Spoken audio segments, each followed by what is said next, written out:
When we talk of education and modernization theory, we will now discuss the role of education, یعنی تعلیم کا کیا role ہو سکتا ہے اس ماڈرنائزیشن کی اور اس ترقی کی راہ میں.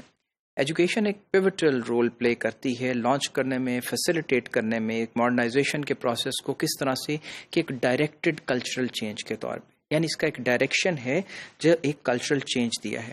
ماڈرنائزیشن جو پروسیس ہے اس سے پھر کیا ہوتا ہے کہ it leads to differentiation of social function systems, یعنی معاشرے کے جو فنکشنز ہیں اس میں ڈفرینسیشن ہوتی ہے، سوشل رولز تبدیل ہوتے ہیں اور انکریز ڈویژن آف لیبر سامنے آتی ہے. یعنی لیبر جو لوگ کام کرتے ہیں ان کے مختلف سیگمنٹس اور مختلف ایریاز بن جاتے ہیں جو ڈفرینٹ طرح سے اسپیشلائزیشن جو ہے وہ چاہتے ہیں.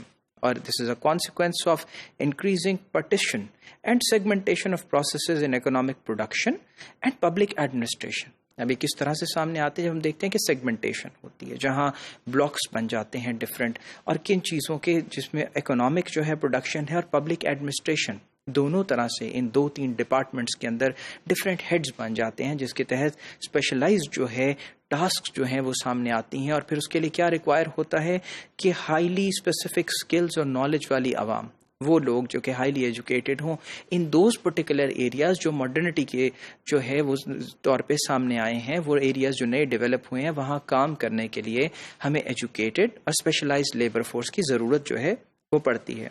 اس وجہ سے ہم یہ دیکھتے ہیں کہ اسکلڈ اور ٹرینڈ ایکسپرٹس کی ڈیمانڈ ہونا شروع ہو جاتی ہے ایک ماڈرنائزنگ سوسائٹی کے اندر. ہم اگر نگاہ دوڑائیں اور دیکھتے ہیں کہ Australia needs immigrants and Canada needs immigrants and U S A needs immigrants, تو اسی وجہ سے ہے کہ معاشرے ماڈرنٹی کی وجہ سے جب ٹرانسفارم ہو رہے ہیں تو یہاں اسپیس بڑھ رہی ہے افراد کے لیے، اور ان کے لیے یقیناً جو روزگار کے مواقع ہیں اور ایجوکیشن اور اسکلز کو استعمال کرنے کے مواقع جو ہیں وہ بڑھتے جا رہے ہیں.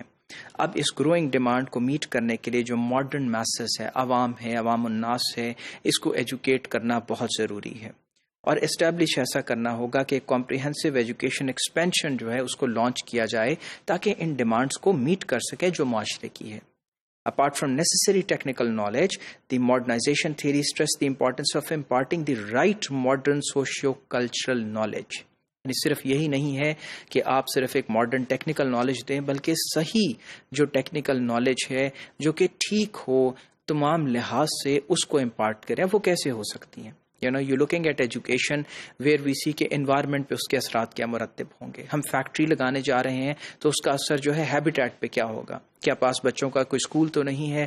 کیا لوگ وہاں انہیل تو نہیں کریں گے کچھ ایسا جس کی وجہ سے جو ہے لوگوں کی صحت پہ اثر پڑ سکے، ان کی زندگیاں داؤ پہ لگ جائیں؟ اور پھر اس کا امپیکٹ جو ہے وہ انوائرمنٹ کے اوپر کیا ہوگا؟ کیا اس کا کوئی امپیکٹ اوزون پہ تو نہیں ہو سکتا؟ کیا اس کا امپیکٹ جو ہے وہ کسی اور طرح سے کسی اور اکنامک ڈویژن کے اوپر تو نہیں ہوگا that there is a same factory near by اور آپ اس کے لیبررز کو اور ورکرز کو جو ہے وہ کسی طرح بھی جو ہے وہ نقصان پہنچا سکتے ہیں؟ So all these things should be there. اور یہ ہے ایجوکیشن کا کام کہ اس طرح سے لوگوں میں تعلیم جو ہے اسے عام کرے کہ وہ پازیٹیو ہو ایک چینج کے لیے اور ٹرانسفارمیشن کے لیے. اور this needs to be done in order to overcome traditional beliefs. اب کیوں اس کے کرنے کی ضرورت ہے کہ جو ٹریڈیشنل بلیفس ہیں اور مائنڈ سیٹس ہیں ان کو اوور کم کیا جائے، ان کو تبدیل کیا جائے اور فیسیلیٹیٹ کیا جائے directly the process of cultural change کے پروسیس کو ڈائریکٹلی جو افیکٹ کیا جائے ایک اس طرح سے کہ جو ایٹیٹیوڈز اور رویے اور جو نارمز ہیں معاشرے کے اندر، یعنی جو رویے ہیں لوگوں کے اور جو اقدار ہیں will match the needs of modernisation process, کہ وہ مائنڈ سیٹس چینج ہوں گے تو ہی آپ ماڈرنائزیشنس کے جو اس کے خد و خال ہیں، جو اس کے ایسپیکٹس ہیں، خصوصیات ہیں، ان کو قبول کرنے کے قابل ہو سکیں گے.